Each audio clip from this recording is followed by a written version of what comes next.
வீசுது. உங்கள் சத்யாவில் குளு குளு ஏசி ஆஃபர். கருத்துரை பகுதிக்கு அன்புடன் வரவேற்கிறோம். வணக்கம் வருண். ஆமாம், நிறைய கேள்விகள் வந்திருக்கு. டைரெக்டாக கேள்விக்குள்ளே போயிடுவோமா? நிச்சயமா. விக்னேஷுங்கிற நேயர் வந்து அமெரிக்காவும் ரஷ்யாவும் ஒன்று சேர்ந்து இந்த விஷயத்தை பண்ணுறாங்களாமே, அந்த விண்வெளிக்கு போயிருக்காங்களாமே, அதை பற்றி பேசுங்கிற மாதிரி சொல்லியிருக்காரு. ஆமாம், கடந்த வாரம் மிக முக்கியமான ஒரு நிகழ்வு. கஜகஸ்தான் நாட்டிலிருந்து போயிருக்காங்க 3 விண்வெளி வீரர்கள். இது வந்து உக்ரைன் ரஷ்யா வர எல்லாரும் பார்த்துக்கிட்டு இருக்கோம். உக்ரைனுக்கு பேக்கப்பாக நிற்கிறது அமெரிக்கா தான்.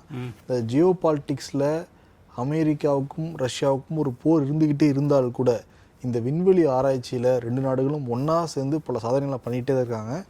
அதில் ஒரு முக்கியமான மைல்கல் தான் இப்போ கஜகஸ்தான் நாட்டிலிருந்து ஏவப்பட்ட அந்த ராக்கெட்லேருந்து போன 3 விண்வெளி வீரர்கள். அது இந்தியா வம்சாவளியை சேர்ந்து ஒருவரும் போயிருக்காரு. அனில் மேனன். ஓகே, இந்தியா வம்சாவளியை சேர்ந்தவர் தான். அறுவை சிகிச்சை நிபுணர், ஒரு கருணலாகவும் இருந்திருக்காரு அங்கே. ரஷ்ய வீரரான பியோத்தர் துப்ரேவ், அண்ணா கெகினா, இவங்க 3 பேர் போயிருக்காங்க. பூமியிலேருந்து சுமார் 3 மணி நேரத்தில் அந்த சர்வதேச விண்வெளி மையத்தில் போய் அடைஞ்சிருக்காங்க. ஓகே, ஆமாம், அங்கே போய் 8 மாத காலம் வந்து இருக்க போகிறாங்க. 8 மாத காலத்தில் அந்த செயற்கை நுண்ணறிவு, மருத்துவ கருவிகளை பற்றி ஆராய்ச்சி பண்ண போகிறாங்க. உடலில் என்னென்ன மாதிரி மாற்றங்கள் ஏற்படுது அதை பற்றி ஆராய்ச்சி பண்ண போகிறார் அனில் மேனன். அப்புறம் செமிகண்டர் தயாரிக்கிறத பற்றி ஆராய்ச்சியெல்லாம் பண்ண போகிறாங்க. இந்த 8 மாதத்தில் நிறையா விஷயங்களை கற்றுக்கிட்டு வருவாங்க, நிறைய ஆராய்ச்சி பண்ணிட்டு வருவாங்கன்னு வந்து நம்புகிறாங்க. பட் இந்த விஷயத்தில் ஒரு எந்த விதமான நெருடலோ எந்த விதமான மனக்கசுபோ கிடையாது தான் இந்த விண்வெளி ஆராய்ச்சியில் அமெரிக்காவுக்கும் ரஷ்யாவுக்கும். மற்றபடி தான் அடிச்சுக்குவாங்க, விண்வெளினா ஒன்று சேர்ந்துக்குவாங்களா? அதில் ட்ரம்ப் தலையீடு இல்லாததுனால ஸ்மூத்தாக போயிட்டு இருக்கு நினைக்கிறேன் அந்த விவகாரத்தில். அதுலேயும் மூக்க நுழைச்சிருவாரா?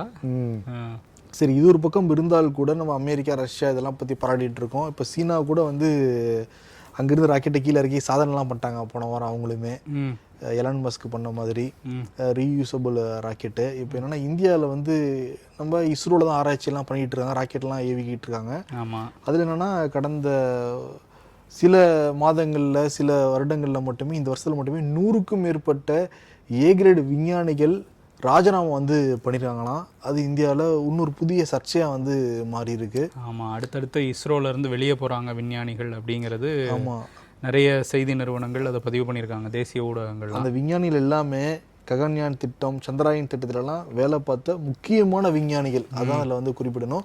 இஸ்ரோவில் பார்த்தீங்கன்னா 14,600 பேர் வேலை பார்க்குறாங்க. அதில் 100 பேர் ரிசைன் பண்ணுறது சாதாரணன்னு தோணலாம். ஆனால் ரிசைன் பண்ண எல்லாருமே கிரேட் ஏ விஞ்ஞானிகள்ங்கிறதான் கவனிக்கணும். இப்போ இஸ்ரோவுடைய தலைவர் நாராயணன் என்ன சொல்கிறார் அப்படின்னா, எல்லா நிறுவனங்களையும் நடக்கிறது தான் அது விஞ்ஞானிகள் ரிசைன் பண்ணுறதுங்கிறது. அதே மாதிரி தான் இங்கேயும் நடந்திருக்கு. அதனால அந்த வேலையில் எதுவுமே பாதிக்கப்படலை. அடுத்தடுத்து நாங்கள் பொசிஷன்லாம் கொடுத்து அந்த வேலையெல்லாம் தொடர்ந்து நடந்துக்கிட்டே தான் இருக்குது. ஆனால் இப்போ மத்திய அரசு கட்டுப்பாடு வந்து விதிச்சிருக்காங்க. இப்போ யார் யாரெல்லாம் ரிசைன் பண்ணுறாங்களோ அந்த இயக்குநர்கள் முடிவெடுத்தால் போதும். இப்போ விக்ரம் சாராபாய் இருக்குது அப்படின்னா அந்த இயக்குனர் முடிவெடுத்தால் போதும், அந்த ரிசைன் லெட்டர் எடுத்துக்கிட்டால் போதும். இப்போ அப்படிலாம் பண்ணக்கூடாதுன்னு சொல்லிட்டு அதுக்கு ஒரு சென்டர், பவர் சென்டர் மாதிரி ஒன்று உருவாக்கி அங்கே தான் ரிசைன் லெட்டர் ஏற்றுக்க கொள்ளப்படும் அப்படின்லாம் பேசியிருக்காங்க. அதனால தான் தவிர மற்றபடி எந்த விதமான பாதிப்பு வந்து ஏற்படலைங்க அப்படிலாம் சொல்கிறாங்க. பட் எல்லாமே முக்கியமான விஞ்ஞானம். அந்த லிஸ்ட்டை பார்த்தாலே ரொம்ப அதிர்ச்சியாக இருக்குது. ஏன்னா அந்த டிபார்ட்மெண்ட் ஆஃப் ஸ்பேஸ்லேருந்து வந்திருக்குது. ஏன் திடீர்னு அப்படி ஒரு அறிக்கை வரணும்? இனிமேல் வந்து வெளியே போகணும், வாலண்டியராக ரிட்டையர்மெண்ட் வேணும் அப்படின்னா அவங்க வந்து அவ்வளோ சீக்கிரம் வெளியே போக முடியாதபடி செக் பாயிண்ட்ஸ்லாம் வைக்கிறாங்க. அப்படிங்கும்போது இங்கே வந்து ஒரு பிரச்சனை இருக்குங்கிற மாதிரி தான் நமக்கு தோணுது. பட் அவங்கெல்லாம் எங்கே போகிறாங்க அப்படின்னு தேசிய ஊடகங்கள்லாம் வந்து விசாரித்து பதிவு பண்ண செய்தி என்னன்னா, அவங்களாம் நிறைய ப்ரைவேட் பிளேயர்ஸுக்கு ஓப்பன் பண்ணி விட்டாங்க இந்த ஸ்பேஸ் அப்படிங்கிறது. ஸ்பேஸ் ஸ்டார்ட் அப்ஸ் வந்து நிறைய வந்திருக்கு. அதே மாதிரி தனியார் வந்து இது தொடர்பான நிறைய விஷயங்களை முன்னெடுக்கிறாங்கும் போது அங்கே நல்ல சேலரி கிடைக்கிறதுனால அங்கே போகிறாங்க. சில பேர் உண்மையிலே ரிட்டையர்மெண்ட் இதோட விஆர்எஸ் வேணுங்கிற மாதிரியும் இருக்கிறாங்க. ஆனால் பல பேர் வந்து இந்த மாதிரி தான் போகிறாங்க அப்படிங்கிற மாதிரி ஒரு செய்தியை வந்து வெளியிட்டிருக்காங்க. ஸோ இதையும் வந்து பார்ப்போம், டிபார்ட்மெண்ட் ஆஃப் ஸ்பேஸ் அடுத்த கட்டம் என்ன பண்ணுறாங்க அப்படின்னு.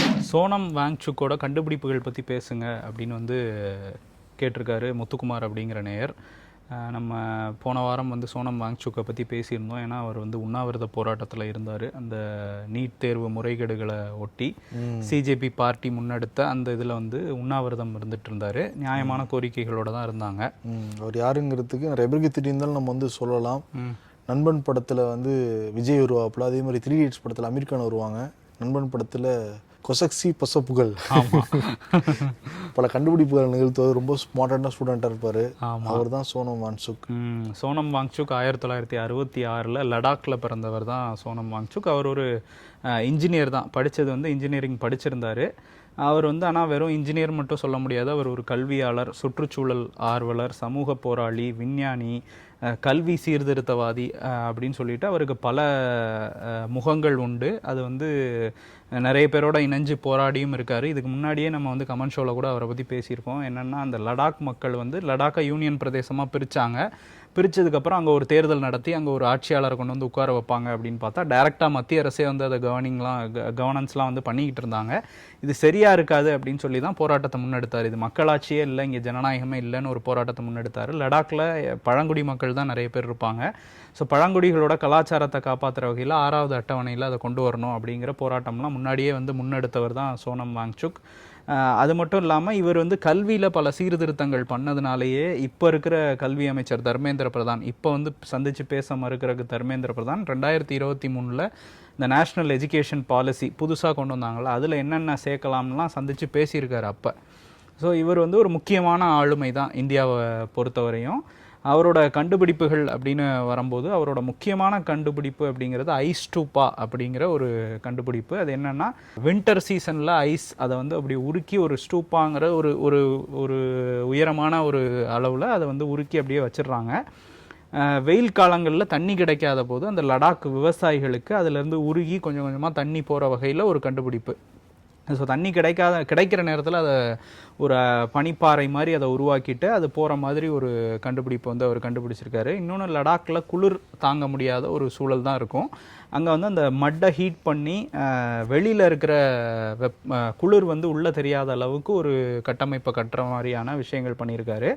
1994 நியூ ஹோப் அப்படிங்கிற ஒரு திட்டம் மூலமாக அரசாங்கத்தோடு சேர்ந்து லடாக்கில் உள்ள பள்ளிகள்லாம் வந்து நிறைய கல்வி சீர்திருத்தங்களை பண்ணியிருக்காரு. குறிப்பாக சோலார்லேயே இயங்குகிற மாதிரியான, கரண்ட்டே இல்லாமல் முழுமையாக சோலாரில் இயங்குகிற மாதிரியான பள்ளிகள் எல்லாமே அதில் வந்து சோலாரை வச்சே பண்ணிக்கிற அளவுக்கான விஷயங்களை அப்போவே வந்து பண்ணவர் தான் சோனம் வாங்சுக். இது மட்டும் இல்லாமல் நிறைய லடாக்கை ஒட்டி சீன எல்லையில் அங்கெல்லாம் வந்து நிறைய இராணுவ வீரர்கள் வந்து இருக்கிறாங்க. அவங்க வந்து குளிர் தாங்க முடியாத -டிகிரிலலாம் கூட குளிரில் இருப்பாங்க. அவங்களுக்கு சோலார் கூடாரங்கள், கேம்ப்ஸ் வந்து கண்டுபிடிச்சி அது உள்ளே வந்து ஹீட் அவங்க வந்து இரவு நேரங்களில் அதுக்குள்ளே போனால் அது வந்து ஒரு வெப்பமான சூழல் இருக்க மாதிரி சோலார் கேம்ப்ஸ் வந்து கண்டுபிடிச்சிருக்காரு. கல்வி வந்து ப்ராக்டிக்கலாக இருக்கணும் அப்படிங்கிறது தான் அவரோட ஐடியா. ஸோ அதை தான் வந்து நம்ம நண்பன் படத்தில் வந்து பார்த்துருப்போம். அந்த கடைசியாக கிளைமேக்ஸில் வந்து அந்த விஜய் ஒரு ஸ்கூல் நடத்திக்கிட்டு இருக்க மாதிரிலாம் காட்டுவாங்க. ஸோ அது வந்து வித்தியாசமாக இருக்கும் அங்கங்கே ஒவ்வொரு கண்டுபிடிப்பு அதெல்லாம். அப்படியான ஒரு மனிதர் தான் வந்து சோனம் வாங்சுக். ஒரு முக்கியமான விஞ்ஞானி, பல விருதுகளை வாங்கியிருக்காரு, பல நாடுகளுக்கும் பயணப்பட்டு நிறைய பேசியிருக்காரு. குறிப்பாக என்னென்னா ஏஷியாவோட நோபல் பரிசு அப்படின்னு சொல்லப்படுற அந்த ராமோன் மேக்சஸே அப்படிங்கிற அந்த விருதையுமே வந்து கல்வியில் பல சீர்திருத்தங்கள் மேற்கொண்டதுனால 2018 சோனம் வாங்சுக்கு கொடுத்தாங்க. ஸோ அப்படியான ஒரு மனிதரை தான் வந்து புறக்கணிக்கிறாங்க இந்த அரசாங்கம் அப்படின்னு தான் கடந்த வாரம் ஃபுல்லாக பேசிக்கிட்டு இருந்தாங்க. ஹரிங்கிற நேயர் தேசிய நெடுஞ்சாலையில் வண்டி நின்று போச்சு அப்படின்னா அரசாங்கமே பெட்ரோல் டீசல்லாம் இலவசமாக தராங்களாமேன்னு ஒரு கேள்வி வந்து கேட்டிருக்காரு. வாட்ஸ்அப் ஃபார்வர்ட் ஆகும். இதுக்கு வந்து மத்திய அரசாங்கம் நெடுஞ்சாலைத்துறை ஆணையமே அறிக்கை கொடுக்குற அளவுக்கு இந்த நியூஸ் வந்து ஸ்ப்ரெட் ஆயிருக்கு. ஓஹோ. ஆமாம், இந்தியாவை பொறுத்த வரைக்கும் மொத்தம் 1.5 லட்சம் கிலோமீட்டர் அளவுக்கு தேசிய நெடுஞ்சாலை இருக்கு. இதை பராமரிக்கிறது யாரு அப்படின்னா தேசிய நெடுஞ்சாலைத்துறை அமைச்சகம் தான். தனியார் பங்களிப்போடு அங்கங்க வந்து சுங்கச்சாவடி அமைச்சு பராமரிச்சுக்கிட்டு இருக்காங்க. சரியா? இப்போ என்னன்னா சுங்கச்சாவடி பக்கத்தில் இல்லை தேசிய நெடுஞ்சாலையில் எங்கேயாவது பெட்ரோல் டீசல் நின்று போய் வண்டி நின்றுச்சு அப்படின்னா ஒன்றும் கவலைப்படாதீங்க, அங்கே சுங்கச்சாவடியில் இருக்கிற மத்திய அரசு சேர்ந்த நெடுஞ்சாலைத்துறை சேர்ந்த உங்களுக்கு பெட்ரோல் டீசல் கொண்டு வந்து கொடுப்பாங்க, இலவசமாக கொடுப்பாங்கிறது தான் அதில் வந்து டாப்பிக்கு. அந்த நியூஸில் இந்த செய்தியை படிக்கிறப்பவே ஒன்று தோணு இருக்கும், சுங்கச்சாவடியில் வசூல் பண்ணவங்களை தவிர கொடுக்கவே மாட்டாங்க, வாங்கிக்குவாங்களே தவிர கொடுக்க மாட்டாங்க. அந்த ஆணையத்தில் கொடுத்த அந்த அறிக்கையில் என்ன இருந்திருக்கு அப்படின்னா இது எல்லாமே முற்றிலும் தவறான தகவல். நீங்கள் சொல்லாமல் தெரியுதுங்க ஐயா. எங்களுக்கு தெரியாது, தவறான தகவல். ஆனால் என்னன்னா அங்கே ரோந்து பணியில் இருக்கிற நெடுஞ்சாலைத்துறை ஊழியர்கள், அந்த என்ன செயின் போட்டு வண்டி போயிட்டு இருக்கும் நெடுஞ்சாலைத்துறை ஊழியர்கள், அவசர அந்த உதவி செய்யறவங்க, அவங்க எல்லாமே உங்களுக்கு பெட்ரோல் டீசல் தீந்து போச்சு அப்படின்னா சம்பந்தப்பட்ட அந்த இடத்த கூட்டிட்டு போவாங்க. அவங்க உங்க காசை கொடுத்து நீங்க பெட்ரோல் டீசல் வாங்கிக்கணும், இல்ல அந்த இழுவை இயந்திரம் தேவைப்பட்டுச்சு அப்படின்னா அதையும் நாங்கள் வந்து கொடுப்போம், இழுத்துட்டு போய் அங்கே விட்டுருவோமே தவிர நாங்கள் ஓசிலலாம் தரமாட்டோம், அதுவும் வந்து நிதின் கட்கரி வாங்கிட முடியுமா? எத்தனை நாள் வேணால் கொடுப்பாரு, அதுவும் ஃப்ரீயாக கொடுக்க மாட்டார், பண்ணுவார். நம்ம ஆக்சுவலி இது ரொம்ப ஃபார்வர்டு ஆனதுனால தான் தேசிய நெடுஞ்சாலை ஆணையம் அறிக்கை கொடுக்குற அளவுக்கு போயிருக்கு, விளக்கம் கொடுக்குற அளவுக்கு. கூடங்குளமில் நிறைய ஃபைல்ஸ் லீக் ஆகிடுச்சாமே அணுமின் நிலையம் பற்றி, இது ஆபத்தா அப்படின்னு சொல்லிட்டு ரமேஷ்ங்கிற நேயர் வந்து கேட்டிருக்காரு. ஆமாம், கூடங்குளம்லேருந்து ஃபைல்ஸ் லீக் ஆனதாக ராய்டர்ஸ் செய்தி நிறுவனம் ஒரு செய்தியை வந்து வெளியிட்டிருந்தாங்க. அது இந்திய அளவில் பெரிய பேசுபொருளாக மாறி இருக்கு. இப்போ கூடங்குளம் அணுமின் நிலையம் வந்து வேணாம் அப்படிங்கிறதே ரொம்ப காலமாக இருக்கிற ஒரு குரல். ஏன்னா அணுக்கசிவு ஏற்பட்டால் எவ்வளோ பெரிய ஆபத்துங்கிறத நம்ம இதுக்கு முன்னாடி செர்னோபில் இதெல்லாம் பார்த்துருக்கோம். ஸோ இப்போ அணுக்கசிவு அப்படிங்கிறது ஒரு பிரச்சனை, அது ஏற்கனவே இருக்குது. இப்போ அணு மின் நிலையம் பற்றின ஆவணங்கள் கசிவா அப்படிங்கிறது தான் இங்கே பிரச்சனையாக மாறி இருக்குது. இதில் ராய்டர்ஸில் வந்து என்ன செய்தியை பதிவு பண்ணியிருக்காங்க அப்படின்னா, கிட்டத்தட்ட ரிலையன்ஸ் நிறுவனம் அவங்க தான் வந்து இந்த பேலன்ஸ் ஆஃப் பிளான்ட் அப்படின்னு ஒரு விஷயம் இருக்குது. இப்போ அணுமின் நிலையங்கள்லாம் இருந்தால் அந்த அணு ஊலையை தவிர்த்து மற்ற இடங்கள், அதுதான் பேலன்ஸ் ஆஃப் அந்த பிளான்ட், நியூக்ளியர் பவர் பிளான்ட்டோட மற்ற பகுதிகள், அதை மெயின்டைன் பண்ணுற பொறுப்பு வந்து ஒப்பந்தம் வந்து 2018 அனில் அம்பானியோட ரிலையன்ஸ் இன்ஃப்ராஸ்ட்ரக்சர் நிறுவனத்துக்கு ஒப்பந்தம் போட்டிருக்காங்க அரசு தரப்பில். ஸோ அவங்க சைடில் இருந்து தான் இது லீக் ஆகிருக்கு அப்படின்னு சொல்லி ராய்டர்ஸில் வந்து சொல்கிறாங்க. கிட்டத்தட்ட ரிலையன்ஸ் நிறுவனம் வந்து யோட்டா அப்படிங்கிற அந்த டேட்டா சர்வரை வந்து பயன்படுத்துகிறாங்க, அவங்களோட சேவையை தான் பயன்படுத்துகிறாங்க, டேட்டாவை வந்து சேவ் பண்ண. அதில் கிட்டத்தட்ட 8,58,000 ஃபைல்ஸ் வந்து லீக் ஆகிருக்கான். அதில் தான் அந்த 19,000 ஃபைல்ஸ் அணுமின் நிலையத்தை பற்றினது அப்படின்னு சொல்கிறாங்க. அது தனியாக டார்க் வெப்லையும் இப்போ லீக் ஆகிடுச்சு அப்படிங்கிறது தான் பெரிய சர்ச்சையாக மாதிரி இருக்குது. இந்த 19,000 ஃபைல்ஸில் என்னென்ன இருக்குது அப்படின்னு சில விஷயங்களை லிஸ்ட் பண்ணியிருக்காங்க ராய்டர்ஸில். என்ன இருக்குன்னா, அந்த அணுமின் நிலையத்தோட கண்ட்ரோல் ரூம் தள அமைப்பு வந்து எப்படி இருக்குது அப்படிங்கிறது, அப்புறம் வென்டிலேஷன் போகிற அமைப்பு எப்படி இருக்குது, அந்த இதை வந்து குளிரூட்டுறதுக்கான அமைப்பு வந்து எப்படி இருக்குது, அப்புறம் வந்து அணுமின் நிலையத்துக்கு தேவையான பொருட்களை வெளியே இருந்து வாங்கிட்டு வந்து விநியோகம் பண்ணுற நிறுவனங்களோட லிஸ்ட்டு, அங்கே நடந்த ஆய்வு கூட்டங்களில் பற்றின விஷயங்கள், ஃபோட்டோஸு, இதெல்லாம் லீக் ஆகிருக்கு அப்படின்னு வந்து சொல்லியிருக்காங்க. இது வந்து அந்த அணு ஊலையோட 3rd and 4th யூனிட் பற்றின ஒரு தகவல்கள் தான் வந்து லீக் ஆகிருக்குங்கிறது தான் இப்போ சர்ச்சை. இது வந்து லீக் ஆச்சா இல்லையா அப்படிங்கிற ஒரு விஷயம் இருக்கும்போது லீக் ஆயிடுச்சுங்கிற மாதிரி தான் விளக்கங்கள் வந்திருக்கு. அனில் அம்பானி தரப்புலேருந்து, அவங்க நிறுவனம் தரப்புலேருந்து லீக் ஆகிருக்கு, ஒரு பார்ஷியல் டேட்டா பிரீச் நடந்திருக்கு, ஒரு பகுதி அளவு தான் நடந்திருக்கு, அதனால் எந்த பிரச்சனையும் இல்லைங்கிற மாதிரி அவங்க ஒரு விளக்கம் சொல்கிறாங்க. இந்திய அணுசக்தி கழகம் அவங்க வந்து என்ன சொல்கிறாங்கன்னா, ஆமாம் நடந்திருக்கு, அது வந்து அணு உலை பற்றினதோ இல்லை அந்த அணு உலையோட முக்கியமான ரகசியமான விஷயங்கள், பாதுகாப்பு பற்றினதோ இதெல்லாம் எதுவுமே லீக் ஆகலை. பொதுவாக ஒரு தெர்மல் பவர் பிளான்ட் இருந்தால் கூட அவங்க சுற்றி ஒரு கட்டுமானம் இருக்கும்ல, அந்த கட்டுமானத்தோட சில வரைபடங்கள் அந்த மாதிரியான மேலோட்டமான விஷயங்கள் தான் லீக் ஆகிருக்கு அப்படின்னு வந்து சொல்கிறாங்க. அதனால் ஆபத்து இல்லை அப்படிங்கிற மாதிரி ஒரு விளக்கம் வந்திருக்கு. அப்படி தானே சொல்லி ஆகணும். ஆமாம், அதுதான் இதை மூடி மறைக்கிறாங்களா, இதுக்கு பின்னாடி என்ன? ஏன்னா டார்க் வெப்புங்கிறது பயங்கரவாதிகள் பயன்படுத்துகிறாங்க, எதிரி நாடுகள் கூட நம்மளை நோட்டம் போட்டுக்கிட்டு இருக்கிற ஒரு விஷயமாக தான் டார்க் வெப்புங்கிறது இருக்குது. அணுமின் நிலையத்தில் ஒரு அட்டாக் நடந்தால் டோட்டலாக நெல்லை மாவட்டத்தில் இருக்க கூடங்குளம் அந்த சைடு ஃபுல்லாக பெரிய பிரச்சனை வருங்கிறது தெரியும். ஒரு நியூக்ளியர் பவர் பிளான்ட்டில் அட்டாக்லாம் நடந்தால் எவ்வளோ பெரிய ஒரு ஆபத்து, அது நினைச்சே பார்க்க முடியல. ஆமாம், ஏன்னா அப்பாற்பட்டதாக இருக்குது. அட்டாக் நடக்காம அணுமின் நிலையங்கள் ஆபத்து அப்படிங்கிறது தான் இங்கே உள்ள நிறைய ஆர்வலர்கள் சொல்கிற விஷயம். ஸோ அப்படி இருக்கும்போது இந்த மாதிரி ஒரு டேட்டா பிரீச் நடந்திருக்குங்கிறது ஒரு பெரிய அதிர்ச்சியாக தான் இருக்குது. இதில் என்னென்னா, இப்போ வந்து அதில் வந்து நிறைய வரைபடங்கள், ப்ளூ பிரிண்ட்ஸ்லாம் வந்திருக்கு அப்படின்னு சொல்கிறாங்க. ஸோ இந்த ப்ளூ பிரிண்ட்ஸை நம்ம சொன்ன மாதிரி எனிமி கண்ட்ரியோ இல்லை வேறு ஏதோ பயங்கரவாத அமைப்போ வந்து ஆய்வு செஞ்சு பார்த்துட்டு அதில் எது வீக் பாயிண்ட்டு இந்த இதில் அப்படின்லாம் ஏதாவது ஒரு விஷயம் எடுத்தாங்கன்னா இது பாதுகாப்பு அச்சுறுத்தல் தான். ஸோ வந்து ரொம்ப ஒரு பாதுகாப்புத்துறை ரொம்ப கவனமாக கையாள வேண்டிய ஒரு விஷயம் இது. இப்படி ஒரு முக்கியமான அணுமின் நிலைய திட்டத்தில் தனியாருக்கு ஒப்பந்தம் கொடுத்தாங்க அப்படிங்கிறதே இங்கே பிரச்சனையாக தான் இருக்குது. ஏன்னா லீக் ஆனதே ரிலையன்ஸ் தரப்புலேருந்து தான் லீக் ஆச்சு அப்படின்னு சொல்கிறாங்க. சரி, தனியாருக்கு கொடுத்தீங்க, அவங்க அந்த டேட்டாவெலாம் எங்கே சேவ் பண்ணுறாங்கங்கிற கண்காணிப்பையாவது மத்திய அரசு வச்சுருந்துருக்கணும், அதையும் பண்ண மாதிரி தெரில. இதில் இன்னொரு விஷயம் என்னென்னா, இப்போ பாதுகாப்பு அப்படிங்கிறது நம்ம முன்னாடிலாம் என்னென்னா எல்லையில் போய் பாதுகாப்போம், நாட்டுக்குள்ளே வந்து பாதுகாப்போம், இதெல்லாம் பண்ணோம். இப்போ கம்ப்யூட்டர், அந்த டேட்டா, இதெல்லாம் பாதுகாக்க வேண்டிய ஒரு பெரிய சைபர் செக்யூரிட்டி செல்லே வந்து தேவைப்படுது.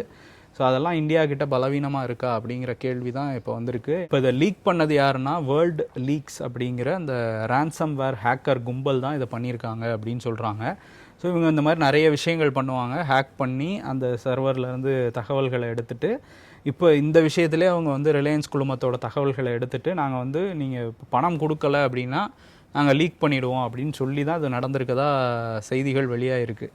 ஸோ அப்படி வந்து ஹேக்கர்ஸ் ஈஸியாக ஹேக் பண்ணி பண்ணுற அளவுக்கு ரிலையன்ஸ் வந்து அவ்வளோ அசால்ட்டாக இருந்திருக்கிறாங்க. அதுவும் முக்கியமான ஒரு அணுமின் நிலைய திட்டத்தில் அப்படிங்கிறது நமக்கு பேரதிர்ச்சியாக தான் இருக்குது. ஆமாம், எல்லாமே லீக் ஆகிட்டு தானே இருக்குது இந்தியாவில். இப்போ தான் பார்த்தா நீட் கொஸ்டின் பேப்பர் வந்து லீக் ஆச்சு. ஆமாம், அதுக்கு முன்னாடி பார்க்குறப்ப ஆதார் நம்ம டேட்டாஸ் எல்லாமே 16 அடி சோத்துக்குள்ளே ஒளிச்சு வச்சுருக்கோம் அப்படின்னாங்க. அதுவும் டேட்டா தான். அது 16 அடி சோத்துக்கு அதுக்கு என்ன சம்மந்தம்னு நமக்கு புரியல. அதையே ஓட்ட போட்டு எடுத்துட்டாங்க. அதையும் வந்து அந்த அளவுக்கு பாதுகாப்பாக இருக்குங்கிற மாதிரி சொன்னாங்க. பட் அதுவுமே பாதுகாப்பாக இல்லை. ஆனால் அதெல்லாம் தாண்டி இது இன்னும் தீவிரமான ஒரு பிரச்சனை அப்படிங்கும்போது இதில் இன்னும் கூடுதல் கவனம் வந்து மத்திய அரசு செலுத்தணும் கண்டிப்பாக. இந்த வார கருத்துரை பகுதி உங்களுக்கு பிடிச்சிருக்குன்னு வந்து நம்புகிறோம். நன்றி. உங்கள் சத்யாவில் குளு குளு ஏசி ஆஃபர்.